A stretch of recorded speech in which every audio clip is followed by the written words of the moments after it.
dia akan dihadapkan pada Tuhan-Tuhan yang mereka pertuhankan selama ini.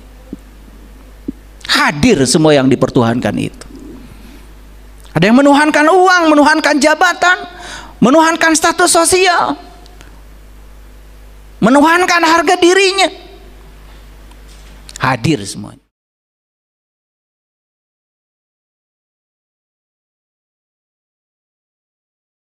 Mengetahui sumber hinaan akan memudahkan kita untuk mengatasi hinaan itu. Betul?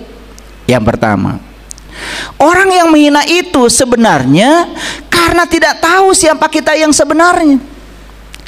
Makanya hinaan yang sampai kepada kita itu hanya persepsi dia tentang kita, bukan yang sebenarnya tentang kita. Tapi kalau kita benarkan persepsi itu oleh kita, kita yang jatuh. Serius ya kalau cerita ini ya, karena udah pada pengalaman ya dihina orang. Jadi orang yang menghina itu sebenarnya orang yang frustrasi, tetapi dia menyalurkan frustrasinya itu menjadi emosi yang negatif. Kan emosi itu reaksi. Seseorang itu reaksinya seperti apa tergantung kesadarannya, tergantung pengetahuannya. Betul nggak? Oke, lanjut. Tidak membalas hinaan, tidak membalas serangan verbal. Kan sekarang itu banyak orang yang menyerang kita itu bisa jadi lewat verbal, ditulis, karena ada sarananya. Ketika kita tidak membalas hinaan, ketika kita tidak membalas serangan verbal, kita sudah berhasil mematikan konflik. Tapi kalau kita membalas hinaan, membalas serangan verbal dari orang lain, apa yang terjadi? Sama saja sudah ada api, kita beli bensin baru, lalu bensinnya digunakan untuk menambah api baru. Konflik tidak akan bisa dihindari lagi, karena konflik itu salah dua-duanya. Makanya saya sering bilang, kalau kalian mau cekcok di rumah, sederhana, jangan berjamaah, itu aja. Sederhana. Antep we cenah ngacablak sorangan. Betul nggak? Dan kayak capek, CF energinya. Coba lakukan itu. Ya, ini ilmu mahal ini. Paham ya? Oke. Jadi bagaimana cara kita mematikan konflik? Satu-satunya cara adalah jangan membalas. Itu. Tidak usah berargumen. Ada kata-kata bagus kepada orang yang menyayangi kita, tidak perlu menjelaskan. Kepada orang yang membenci kita, tidak perlu menjelaskan, karena tidak akan percaya. Kebenciannya sudah menjadi penghalang. Jadi buat apa buang-buang energi? Makanya kata Quran, maafkan dan biarkan. Hati-hati ya, memaafkan bukan berarti kita setuju pada yang mereka lakukan. Tetapi memaafkan itu adalah melepaskan keterikatan kita pada emosi kita sendiri. Itu. Coba, memaafkan itu sebetulnya bukan untuk orang lain. Memaafkan itu kita sedang melepaskan keterikatan kita pada emosi negatif kita sendiri. Karena memaafkan itu membuka jalan buat kita. Agak berat ya kuliah kita hari ini. Tapi pelan-pelan. Pelan-pelan ya. Ketika seseorang menghina, apalagi niatnya memprovokasi, mengintimidasi, menjatuhkan, tidak ada efek bagi kita kalau kitanya tetap tenang. Makanya untuk menguji seberapa tenang batin kita, kan perlu ujian dari luar. Ya. Dan saya kasih tahu, semua hinaan, persepsi orang tentang kita pasti berakar dari kebodohan dan ketidaktahuan tentang kita. Makanya kita pun jangan menghina orang. Apalagi orang yang kita rendahkan itu kita tidak tahu. Kan sekarang ini banyak sekali ada kejadian, kalian ikut komentar. bikin grup baru hanya untuk mengomentari kejadian itu. Buat apa?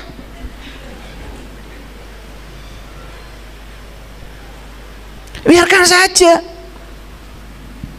Apalagi kalian ikut menghujat, menilai. Kalau sudah menilai itu jadi benar salah, baik buruk, senang tidak senang, yang rugi kalian sendiri. Itu mengotori jiwa kita.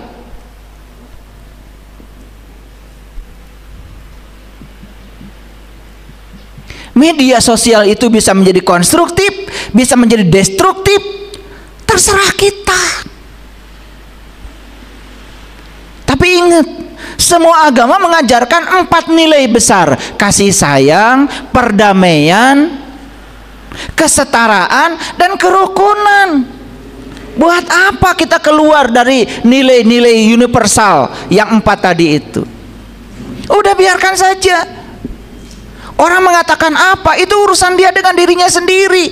Anda yang tidak terlibat di situ, jangan menilai. Ada yang wawancara juga sama saya, apa pendapat ayah tentang itu?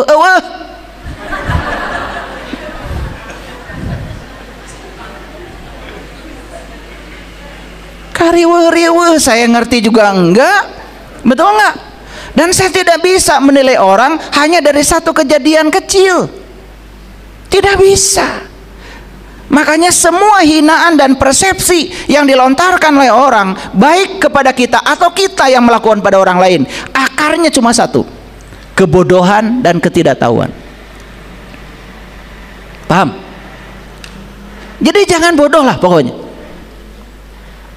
Selanjutnya, saya katakan tadi, bahkan hinaan itu mungkin layak untuk direnungkan. Siapa tahu di hinaan itu ada kebenaran tentang kita. Betul nggak? Kan jadi pelajaran yang konstruktif toh buat kita. Itulah rahasia yang kedua, kenapa para nabi, para rasul dihina, dihujat, tidak jatuh. Kecuali kita menghinakan diri kita sendiri. Itu nggak usah dijatuhkan orang, jatuh sendiri. Paham ya? Ini ngaji cerdas. Yang ketiga rahasianya, kenapa para nabi, para rasul dan orang-orang bijak, bahkan saya punya banyak guru dalam proses perjalanan spiritual saya, guru-guru saya juga sama diperlakukan seperti itu, bahkan bukan oleh orang di luar, oleh murid-muridnya sendiri. Tapi saya melihat yang luar biasa dari orang-orang yang kuat itu, karena mereka tahu bahwa hinaan, hambatan, penghalang dari orang-orang yang melawan perjalanan kita itu adalah sarana belajar untuk pertumbuhan diri. Mereka malah menjadikan itu sebagai pupuk yang bisa menyuburkan proses pertumbuhan dirinya. Malah orang-orang yang di tingkatan ini sudah bisa berterima kasih pada orang-orang yang merendahkannya. Udah gitu nggak kalian ngaji?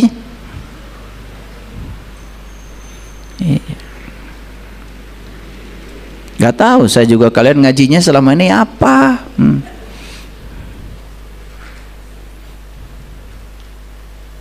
Kayaknya kesibukan membaca deh.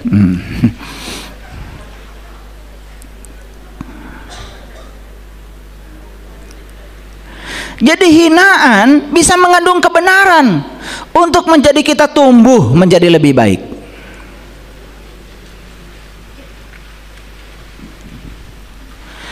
Kita perlu merenungkan ucapan dari hinaan itu untuk perubahan positif kita.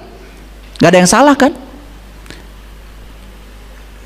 Sekali lagi, hinaan bukan ancaman. Tetapi syaratnya itu, makanya kita harus menemukan siapa jati diri kita yang sebenarnya. Inilah kenapa saya berulang kali mengatakan, sepanjang kalian tidak kenal siapa jati diri kalian sendiri, sepanjang itu pula kalian akan ewuh pakeuh. Kita ini ibarat sedang mengarungi kapal dan ada layarnya. Apakah kita bisa mengendalikan angin? Apakah kita bisa mengendalikan angin? Nggak bisa. Angin bukan urusan kita, tetapi kita bisa menyesuaikan layar kita supaya tidak menentang arah angin. Itu orang yang cerdas tidak melawan arah angin, tapi orang yang cerdas hanya menyesuaikan layar kapalnya supaya tidak berlawanan dengan arah angin, dan dia bisa jalan selamat. Ini soal keselamatan pribadi kita, ya. Jadi sekali lagi, hinaan bukan ancaman bila kita sudah menemukan diri sejati kita. Aduh, ini pelajaran pentingnya. Makanya kenapa Nabi Muhammad mengatakan, man arafa nafsahu faqad arafa rabbahu. Siapa yang kenal dirinya, maka dia akan kenal Tuhannya. Wa ahsin kama ahsanallahu ilaika. Bertindaklah kamu sebagaimana Allah bertindak. Lihat Allah. Allah enggak baperan. Allah tidak tersinggungan. Allah dibilang pelit karena doamu tidak dikabul, anteng aja Allah, nggak masalah. Kamu mau menyembah Allah, tidak menyembah Allah, Allah juga tidak pusing. Karena dia maha segalanya, sudah tidak terganggu. Sedangkan diri sejati kita itu adalah rohku, bagian dari dirinya. Makanya kalau kita kenal siapa jati diri kita, kita bisa menyerap sifat-sifat dia. Itu kerennya. Dan saya bisa berbicara seperti ini karena dari pengalaman. Makanya kunci utama untuk kebahagiaan hidup kita adalah kenali jati dirimu. Siapa dirimu itu? Kalau orang sudah kenal jati dirinya, tidak mungkin jatuh ketika dihina, dan yang luar biasa, tidak mungkin dia menghina. Karena prinsip kesetaraan sudah ada dalam dirinya. Orang yang suka menghujat orang lain, menghina orang lain, merendahkan orang lain, bahkan menggunakan baju agama untuk itu, saya kira harus belajar agama lagi.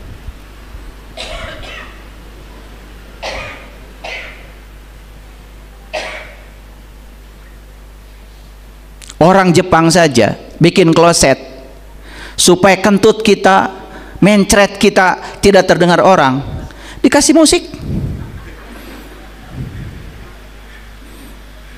Dan standar kloset di Jepang begitu, ya.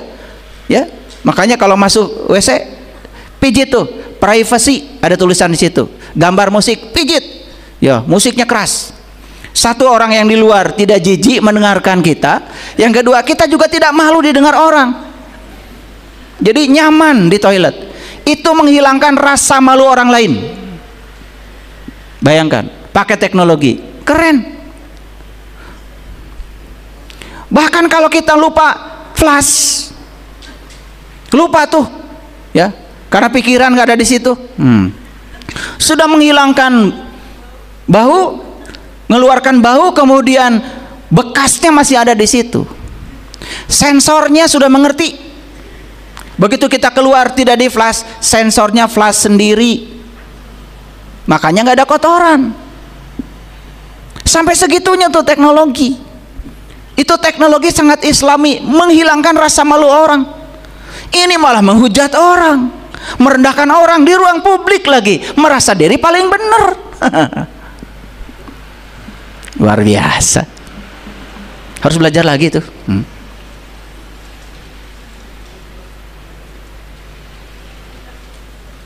Ulangi ya, saya kasih tahu.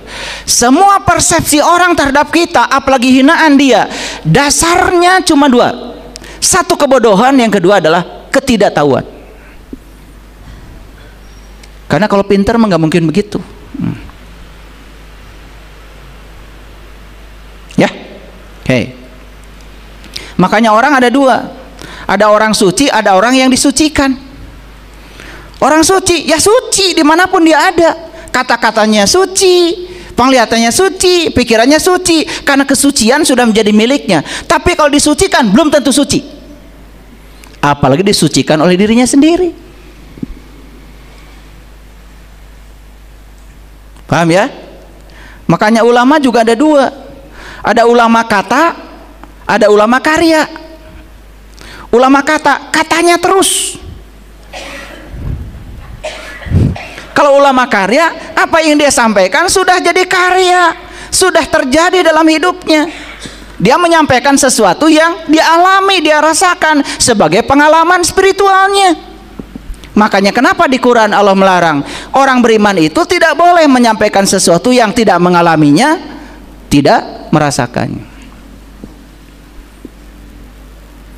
Kalau masih kata ini, kata itu, kata ini, kata itu belum terjadi dalam dirinya, itu namanya ulama kata. Katanya. Nah, kita itu perlu sekarang ini adalah ulama karya.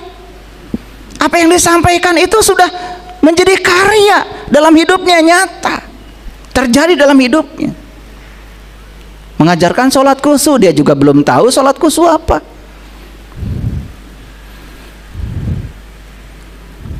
Sholat khusyuk itu sholat mengingat Allah, dan untuk mengingat Allah harus tahu Allah, gitu aja. Karena kita tidak mungkin mengingat sesuatu yang kita belum tahu. Sederhana, bukan soal bacaan, bukan soal gerakan.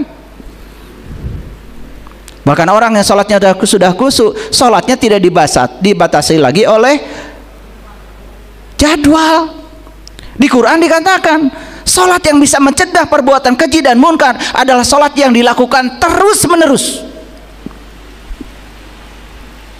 Namanya daim, sholat daim.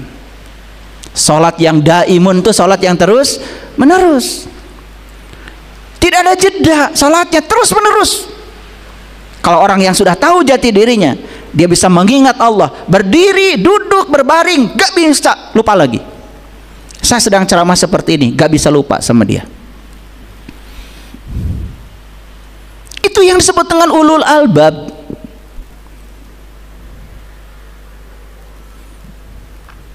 Makanya ilmu itu kan hurufnya ada 3, ada ain, ada lam, ada mim. Dari kata ilmu kemudian turunannya adalah ulama. Ulama juga tiga huruf. Luar biasa. Huruf pertama ain, dari kata iliyin. Iliyin itu alam tinggi. Namanya ulama itu bukan sekedar ahli ilmu, tetapi yang wawasan keilmuannya luas sehingga bisa memandang dari tempat yang tinggi. Ilin. Yang kedua lam. Lam itu dari kata latifun. Latif, lembut. Lihat di Quran. Kalau dulu itu Quran itu ya, ada tulisan di dalamnya itu wal yatalatop, besar sekali. Betul nggak? Saya pernah tanya sama ayah saya, itu kenapa ditulis besar? Itu jantungnya Al-Quran katanya. Saya tanya, kalau jantungnya di situ berarti paru-parunya sebelah mana, Pak? Bingung bapak saya. Ternyata saya baru tahu wal yatalatop itu artinya dan hendaklah kamu berlaku lemah lembut. Lemah lembut itu artinya penuh kasih sayang. Sudah tidak ada kemarahan, sudah bisa menerima semua orang apa adanya, bersedia menerima pengetahuan baru dari siapapun. Bahkan orang-orang bijak, jika kebenaran itu datang dari musuh sekalipun, dia terima dan dengarkan. Itu sudah latifun.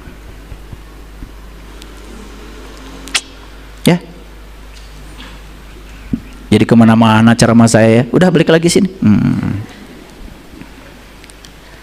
Jadi jangan takut mendengarkan kebenaran, sekalipun kebenaran itu datang dari orang yang disebut musuh oleh kita. Nih, saya kasih tahu. Kalau ada orang yang menghina kita, dia mengatakan kamu itu malas, udah jangan dimarahin dulu. Ya, renungi dulu. Jangan-jangan bener. Betul nggak? Iya.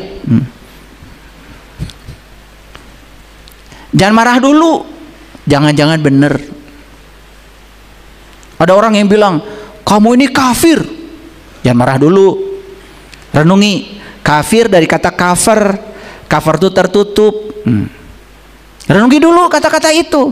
Oh, bener. Saya tertutup, kalau dinasihatin orang nggak bisa terima. Ada orang cerita pengetahuan baru, selalu menyalahkan. Oh, sifat kafir itu masih milik saya. Kan gitu, kan bagus. Betul nggak? Iya. Kamu luar biasa menghina saya. Saya sudah iman sejak dari kecil. Disuruh iman sama bapak saya, disuruh ngaku iman sama bapak saya, dibalangin kafir udah gede gini. Itu karena kita terikat pada harga diri. Coba baca di Quran itu. Wa minan nasi may yaqulu amana billah wa bil yaumil akhir wa ma hum bimumin. Banyak orang yang mengaku beriman kepada Allah dan hari akhir, padahal mereka tuh bukan orang-orang yang beriman, cuma ngaku doang. Yukhadi'una Allah walladzina amanu wa ma yakhda'una illa anfusahum wa ma yash'urun. Mereka hendak menipu Allah dan orang-orang yang beriman, padahal mereka menipu dirinya sendiri. Wa ma yash'urun, cuma mereka tidak sadar. Dan ayat ini cerita apa? Cerita orang-orang yang tertutup. Innal ladzina kafaru sawa'un 'alaihim a andartahum am lam tundirhum la yu'minun. Orang-orang yang tertutup, dikasih ceramah, tidak dikasih ceramah, tidak akan pernah menerima. Tetap aja tertutup. Tuh, kan enak ya. Jadi oleh karena itu maka tidak semua hinaan ya harus ditolak ya, harus diabaikan.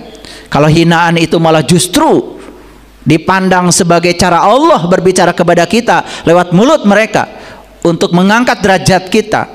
Udah, renungkan ya. Kecuali kalau mancung dibilang pesek ya, boleh marah, boleh. Mancung gini dibilang pesek.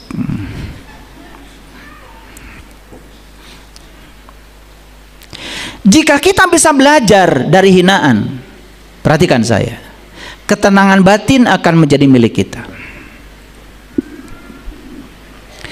Ilmu yang keempat, ilmunya para nabi, para rasul. Kenapa mereka tidak jatuh ketika dihina? Karena mereka sudah mampu mengendalikan persepsi dia terhadap hinaan. Jadi sudah mampu mengendalikan persepsi terhadap hinaan. Ini harus dikendalikan. Karena kalau persepsi kita terhadap kata-kata orang, tindakan orang tidak kita kendalikan, kita akan langsung emosi dan marah. Betul? Oke. Sekali lagi, coba perhatikan saya.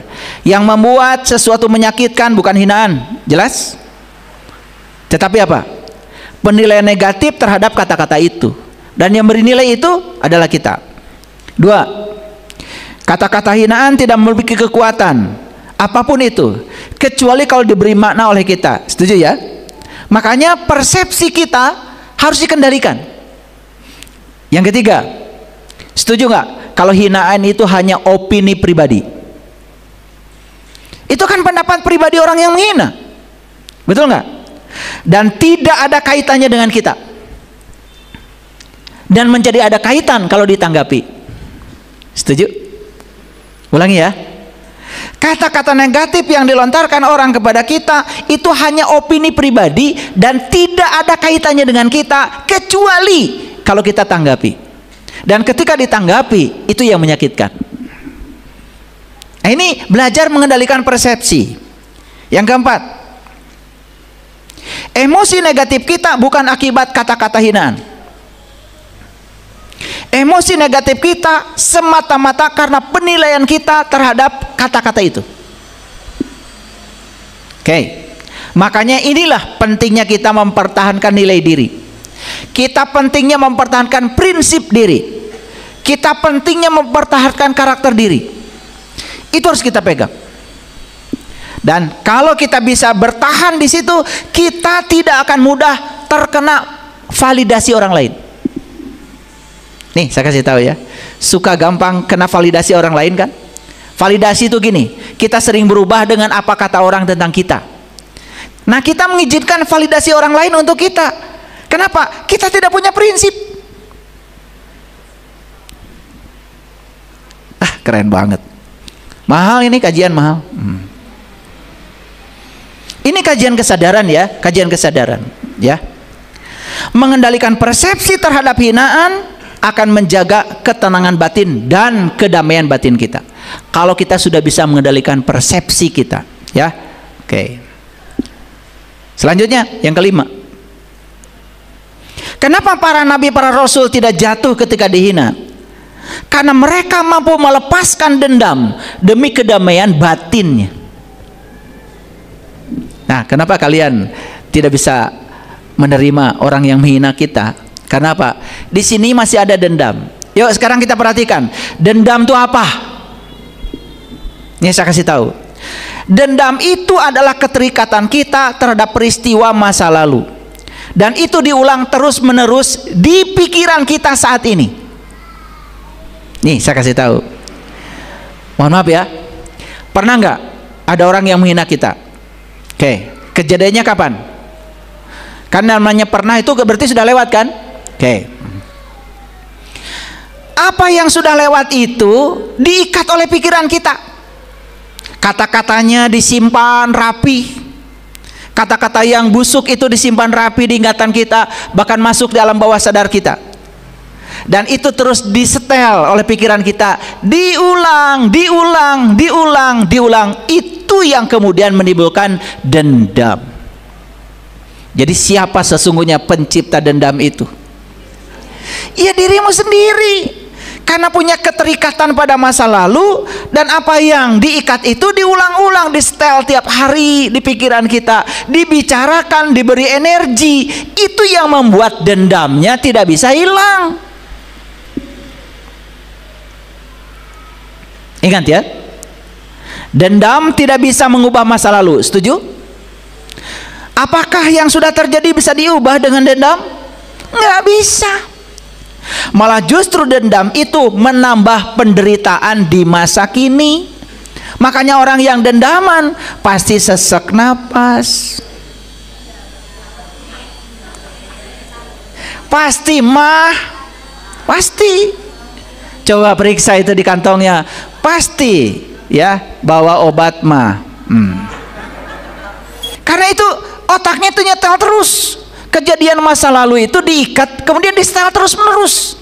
Itu timbul dendam. Dan ternyata dendam itulah, kalau itu dendam hanya di sini tidak bahaya, tapi ketika dendam disalurkan ingin menjatuhkan orang yang disebut menghina kita, itu sudah double itu karmanya.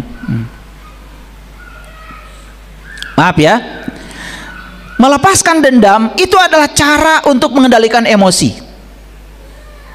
Memaafkan bukan menyetujui, sekali lagi, tetapi memaafkan itu adalah melepaskan ikatan kita dengan emosi negatif kita.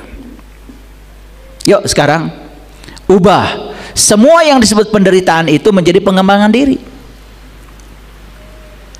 Alam, tahu alam? Coba, ada pohon dipangkas, gak marah tuh pohon. Besok-besok sudah tumbuh lagi pucuk baru. Mulia mana kalian dengan pohon? Ini kejadian masa lalu, ada yang mangkas kita, pohon aja udah tumbuh lagi. Ini belum move on, masih terus mengulang kejadian masa lalu. Lebih muliaan pohon. Saya pernah lihat itu anjing berantem itu, tapi setelah itu main lagi. Anjing. Ini kejadian saya lihat berantem dia, habis itu main lagi. Aduh, saya jadi malu lihat anjing. Udah ngerti sendiri ya, nggak usah dijelaskan. Jadi melepaskan dendam itu adalah tindakan pemberdayaan diri. Kalau ingin berdaya ya lepaskan. Dan yang terakhir, kenapa para nabi dan para rasul tidak jatuh ketika dihina, dihalangi, direndahkan? Kenapa? Karena mereka itu fokus pada hal penting dalam hidupnya. Dan kalau kita fokus pada hal penting dalam hidup, percaya sama saya, nggak akan terganggu yang begitu. Apalagi bikin rapat membahas dia, buat apa? Rapat keluarga membahas orang yang menghina, buang-buang waktu. Ya, lebih bagus bikin mendoan tempe. Betul nggak? Iya. Ngapain rapat keluarga membahas opini pribadi orang terhadap kita? Buat apa? Apalagi sewa pengacara. Waduh, tambah lagi masalah. Betul nggak? Iya. Hanya untuk menyelesaikan perkara orang menghina kita. Ujungnya hanya kita berhasil memenjarakan orang lain, puas gitu. Kan ujungnya kalau kita menggugat orang, melaporkan orang ke polisi, ujungnya itu kan penjara kan? Apa kita puas gitu ketika orang lain di penjara? Saya mau nanya. Kan gampang, lebih bagus memaafkan. Apalagi diabaikan, nggak usah dibahas. Oke, mulai sekarang hidup jangan dikendalikan oleh hal-hal kecil, apalagi yang tidak penting, tapi fokus pada yang penting dan berharga. Kan daripada rapat membahas hinaan orang pada keluarga, lebih bagus bikin tempe mendoan. Si hujan gini enak ya, pakai cabai. Udah. Jadi pengen saya. Hidup ini terlalu singkat ya. Jangan biarkan diri kita peduli pada hal-hal yang tidak penting. Validasi orang lain terhadap kita gak penting amat, tidak ada kaitan dengan kita kecuali kalau ditanggapi. Yuk sekarang fokus pada hal yang dapat kita kendalikan. Apa yang dapat dikendalikan? Diulang-ulang supaya pintar. Pikiran kita, perasaan kita, sikap kita itu milik kita. Bisa kita kendalikan. Mau mikir kayak apa, mau rasa kita kayak apa, sikap kita mau seperti apa, itu pilihan kita. Mulai sekarang lakukan rutinitas harian yang mendukung tujuan dan kebahagiaan hidup kita. Daripada mikirin hinaan orang, membahas kata-kata orang, fokus pada rutinitas harian kita yang jelas-jelas mendukung tujuan kita dan kebahagiaan kita. Ibu, kenapa warung nggak buka? Habis dihina. Sudah dihina, warung tutup, betul nggak? Kenapa tidak fokus saja buka warung, betul nggak? Happy aja, betul nggak? Iya. Dan hati-hati ketika kita sedih buka warung, like attracts like. Sedih akan menarik kesedihan baru. Ketika warung tidak ada yang datang membeli jualan kita, jangan nyalahkan juga orang, karena kita menciptakan kesedihan baru dan itu menarik hal yang sama, satu frekuensi itu ya. Habiskan energi kita hanya untuk fokus pada hal-hal yang berharga. Setuju? Oke. Nah, yang terakhir, para nabi, para rasul sadar kalau kebahagiaan sejati bukan datang dari luar. Kebahagiaan sejati datang dari dalam. Jadi mau dihina atau disanjung, mereka sudah damai, selesai dengan dirinya sendiri. Oke? Jadi oleh karena itu, maka jangan biarkan kebahagiaan kita tercerabut oleh situasi eksternal. Lindungi diri kita dari segala gangguan eksternal. Dengan apa? Tetapkan batasan. Tetapkan batasan. Bikin batasan. Harus ada batas. Harus ada benteng yang membuat kita tidak jatuh. Kedamaian batin berasal dari fokus pada hal-hal yang benar-benar penting. Fokus saja pada hal-hal yang benar-benar penting dan lakukan itu, batin kita akan damai dengan sendiri. Jangan terjebak pada emosi negatif, tetapi tumbuh dalam kebijaksanaan dan pengendalian diri. Perhatikan ya, dunia ini tidak akan selalu menghadirkan segala hal yang sesuai dengan keinginan kita. Setuju? Ulangi, dunia tidak akan selalu menghadirkan segala hal yang sesuai dengan keinginan kita. Berarti kita harus siap, bukan? Harus siap. Kebebasan sejati adalah kebebasan dari segala hal yang tidak bisa kita kendalikan. Yuk sekarang, bebaskan diri kita dari segala sesuatu yang jelas-jelas tidak bisa kita kendalikan. Jangan memegang itu semua, capek. Oke? Itulah kebebasan sejati, itu yang namanya kemerdekaan. Sekarang pakai ayat. Takut nggak percaya ini kajian apa nggak pakai ayat? Kita lihat Quran surat Al-A'raf surat ke-7 ayat 86. Mohon maaf ya, saya bacakan bahasa Indonesianya aja ya, biar cepet. Karena kalau dibacakan bahasa Arabnya juga saya yakin kalian nggak ngerti. Tapi saya sudah cantumkan ya. Silakan baca Al-A'raf surat ke-7 ayat 86. Janganlah kamu duduk di tiap-tiap jalan dengan menakut-nakuti dan menghalang-halangi orang yang beriman dari jalan Allah. Ini perintah dari Allah. Dan menginginkan agar jalan itu menjadi bengkok. Dan ingatlah di waktu dahulunya kamu berjumlah sedikit, lalu Allah memperbanyak jumlah kamu. Dan perhatikanlah bagaimana kesudahan orang-orang yang berbuat kerusakan. Jadi ini ada jalan menuju Allah, dan Allah melarang kita berada di jalan-jalan itu hanya untuk menakut-nakuti dan menghalang-halangi orang lain dari jalan Allah. Jadi maksudnya ayat ini kan pilihan. Kita mau diperankan sebagai pejalan atau kita mau memerankan diri sebagai penghalang jalan, itu pilihan ada pada diri kita. Paham ya? Tetapi semua risikonya akan kembali kepada kita. Kenapa? Ya, karena Allah mengatakan, "Wangdur kaifa kana akibatul mufsidin." Akibat itu ya akibat, akhir dari suatu sebab, namanya akibat. Perhatikanlah bagaimana kesudahan orang-orang yang berbuat kerusakan. Dan orang yang menghali jalan Allah itu, kata Allah, jumlahnya dulu sedikit. Tetapi karena mereka mau memerankan dirinya sebagai penghalang jalan, lalu di jumlahnya jadi banyak.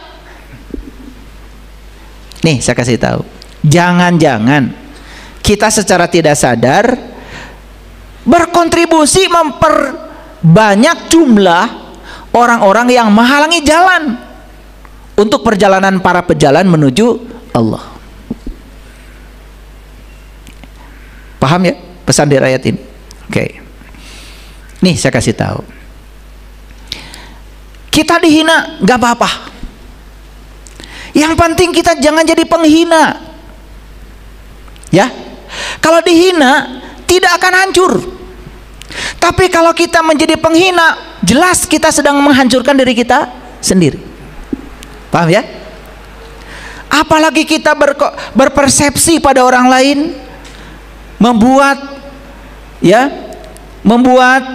apa itu, tulisan verbal yang membahas orang lain yang jelas-jelas kita tidak kenal siapa orang itu. Itu kan berakar dari kebodohan dan ketidaktahuan kita sendiri. Jelas kita sedang menghancurkan diri kita sendiri. Maka Allah bilang, "Wangdur kaifa kana akibatul mufsidin." Lihat olehmu, perhatikan olehmu tentang orang-orang yang membuat kerusakan, kesudahan dari orang-orang yang membuat kerusakan itu. Paham ya? Sekali lagi, dihina nggak apa-apa, iya nggak apa-apa. Tapi menghina apa-apa. Yang jelas tidak menjatuhkan orang lain, tetapi kita sudah menjatuhkan diri kita sendiri. Kita akan melihat akibatnya pada diri kita sendiri. Coba ya, orang-orang yang suka tidak nyaman kepada orang lain yang berbeda dengan dirinya, kerjanya itu selalu protes, mengkritik, kelihatan sepertinya buat orang lain, padahal dia sedang menghancurkan dirinya sendiri. Catat itu ya. Oke. Yang kedua, alladzina yasudduna an sabilillah wa yabgunaha iwaja wa hum bil akhirati hum kafirun. Ini surat Hud, surat ke-11 ayat 19. Orang-orang yang menghalangi dari jalan Allah dan menghendaki jalan itu bengkok, mereka itulah orang-orang yang tertutup tentang akhirat. Lihat saya semuanya. Apa sih akhirat? Akhirat itu akibat. Akhirat itu akibat. Terminal terakhir. Setiap ada sebab pasti akan berbuntut akhirat. Nah, orang-orang yang tidak mau kesudahan sesudahnya itu adalah buruk, pasti dia akan sadar tidak mungkin menciptakan sebab buruk. Paham maksud saya? Kan akhirat itu hakikatnya adalah akhir. Akhirat itu hakikatnya adalah akibat. Dan setiap sebab pasti akan menimbulkan akibat. Jadi kalau kita ingin di akhirnya kita bahagia, kan nggak mungkin sebabnya ketidakbahagiaan. Paham ya? Walal akhiratu khairun laka minal ula. Akhir itu lebih bagus daripada awal. Kalau kita ingin panennya bagus di akhir, panennya kebaikan di akhir, maka di awal kita harus menciptakan kebaikan itu. Karena tidak mungkin kita nanam keburukan tiba-tiba kita bisa panen kebaikan. Jadi walal akhiratu khairun laka minal ula itu artinya supaya kita selalu berbuat baik. Itu perintahnya. Supaya kita terus-menerus menciptakan sebab baik. Karena di setiap sebab akan ada akibat yang menyertainya. Paham ya? Percaya nggak akhirat itu ada? Ya percaya, udah pengalaman. Betul nggak? Kan hukum sebab akibat itu sudah berjalan dari sekarang. Setiap menciptakan sebab begini, akibatnya sudah kita rasakan. Cuma kita nggak belajar-belajar, itu aja. Percaya sama akhirat? Saya percaya banget sama akhirat. Makanya saya tidak mau menerima akibat yang buruk. Makanya saya menciptakan sebab yang baik. Nah, dalam konteks ini betul bahwa penghalang jalan adalah jalan, tapi kalian bisa milih mau jadi pejalan atau mau jadi penghalang jalan. Pilih. Mau jadi pejalan kan? Iya. Nah, seorang pejalan ketika melihat penghalang jalan, itu juga jalan. Keren kan? Pilihan ada pada dirimu. Yuk, sekarang putuskan. Ya. Jadi setelah dapat kajian ini, hari ini dari saya terang benderang. Oh, ternyata pasangan kita yang suka marah-marah, yang tidak sabar, yang dikit-dikit marah, ternyata ini jalan saya. Keren gak? Keren. Jadi kalau sudah begini, yang kita tidak sukai aja sudah kita terima dengan utuh, berarti yang kita sukai gak usah dibicarakan lagi. Itu mah pasti. Makanya hidup itu adalah belajar menerima yang tidak kita sukai dan belajar melepas yang kita sukai. Karena menerima yang kita sukai gak perlu belajar. Paham ya? Paham ya? Melepas yang tidak disukai gak perlu belajar. Udah biasa kalian. Ulangi. Menerima yang disukai gak perlu belajar. Dari kecil kan sudah diajarin. Betul? Melepas yang tidak disukai juga gak usah belajar. Udah pada pinter-pinter. Nah, sekarang belajarnya diganti.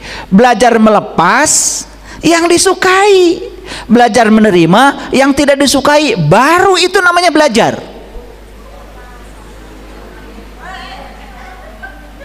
Kerasa nggak? Oh, udah, kalau kerasa. Jadi kata-kata di Quran surat Hud surat 11 ayat 19 itu ada kata-kata wahum bil akhirati hum kafirun, dan mereka itu adalah orang-orang yang tertutup tentang akhirat. Awas, mananya apa? Tertutup terhadap akhirat itu artinya adalah dia itu sama sekali tidak pernah menafakuri akibat dari sebab yang dia buat. Itu tertutup terhadap akhirat, itu hakikatnya begitu. Orang yang terbuka terhadap akhirat mikir. Contoh, mau korupsi, mikir,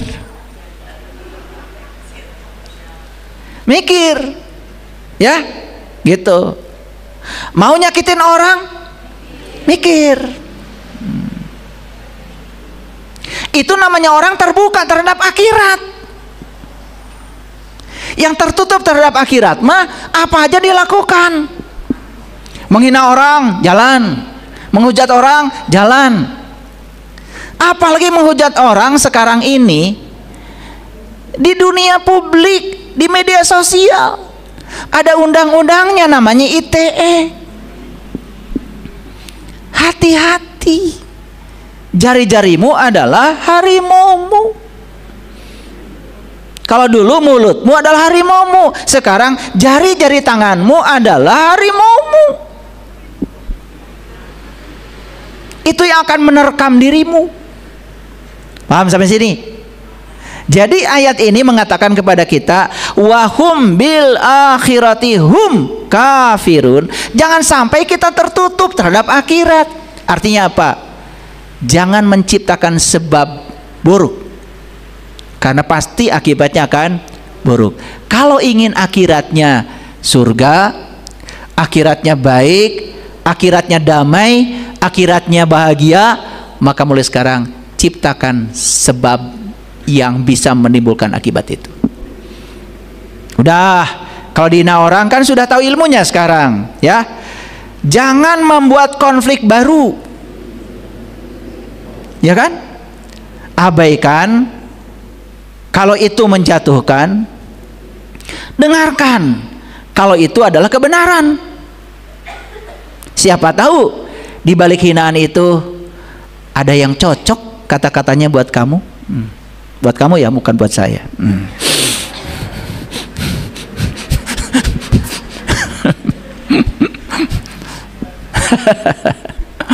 Oke, baik ya. Yang terakhir, ini surat Hud, surat ke-11 ayat 18. Dan siapakah yang lebih zalim daripada orang yang membuat dusta terhadap Allah? Orang yang membuat dusta terhadap Allah itu orang yang ngaku menyembah Allah, padahal cuma menyembah pikiran dan perasaannya sendiri. Itu dusta tuh.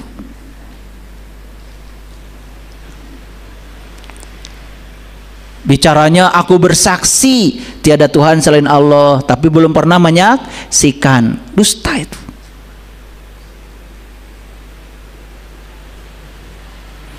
Ya, ayo segera akhiri tuh dusta.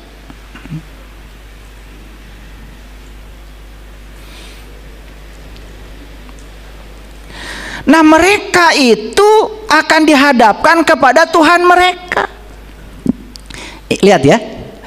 Ini ada dua kata di sini. Waman adlamu mimman iftara 'ala Allah. Jadi kata yang pertama yang dipakai adalah Allah. Tapi kata yang kedua yang dipakai adalah Rabb, Tuhan. Beda. Siapakah yang lebih zalim daripada orang yang membuat dusta terhadap Allah?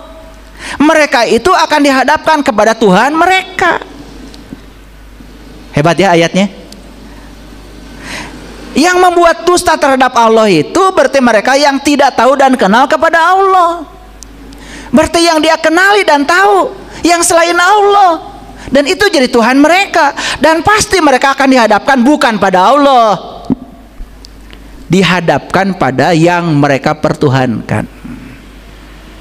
Ih, keren Quran itu. Logik sekali Quran. Makanya kalau belajar Quran harus pakai akal, di samping mengalami pengalaman spiritualnya. Bukan pakai pikiran ya, pakai akal. Makanya dalam kitab Syirur Asrar dikatakan akal itu adalah nur Muhammad.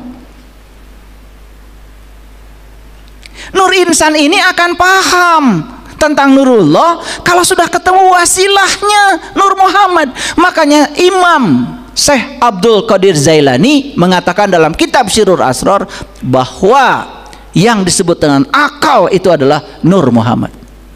Makanya orang yang sudah mendapatkan wasilah antara nur insan dengan nurullahnya itu tersambung, tidak akan salah persepsi. Akalnya hidup, dan akal bukan pikiran. Agak dalam dikit ya. Walaupun ini masih sangat permukaan yang saya sampaikan ini, sangat permukaan, kulit banget ini, ya. Jadi siapa yang membuat dusta terhadap Allah? Mereka itu akan dihadapkan pada Tuhan mereka. Jadi ketika dia mati, nggak mungkin kembali ke Allah. Walaupun sekampung bilang inna lillahi wa inna ilaihi rajiun. Di Quran dikatakan, falaula iza balagatil hulkum wa antum hina idzin tangdurun wa nahnu aqrabu ilaihi minkum walakin la tubsirun. Ketika nyawamu sampai di kerongkongan nanti, pada saat itu kamu harusnya melihat, aku lebih dekat kepada kamu, tetapi kamu tidak melihatku.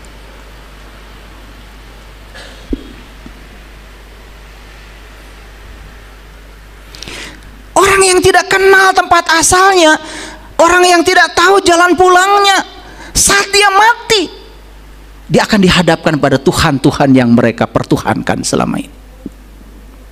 Hadir semua yang dipertuhankan itu. Ada yang menuhankan uang, menuhankan jabatan, menuhankan status sosial,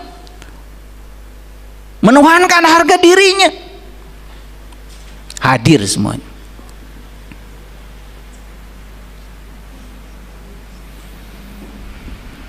Hebat ayat ini ya. Siapa yang lebih zalim daripada orang-orang yang membuat dusta terhadap Allah? Mereka itu akan dihadapkan pada Tuhan mereka. Dan Tuhan mereka ini adalah yang selain Allah. Karena orang yang sudah tahu Allah tidak mungkin lagi menuhankan yang selain itu. Makanya sudah diikat dengan kalimat la ilaha illallah. Yang mana yang bukan dia? Semuanya dia. Yang zahir dia, yang batin pun dia. Maka kemanapun dia memalingkan wajah, dia tidak melihat yang lain kecuali melihat wajahnya. Nah, orang yang sudah seperti ini melihat orang yang memuji, menyanjung, sama seperti melihat orang yang menghina dan mencela. Bagi dia dua-duanya adalah jalan. Keren nggak kalau udah begitu? Udah damai aja, damai di langit, damai di bumi.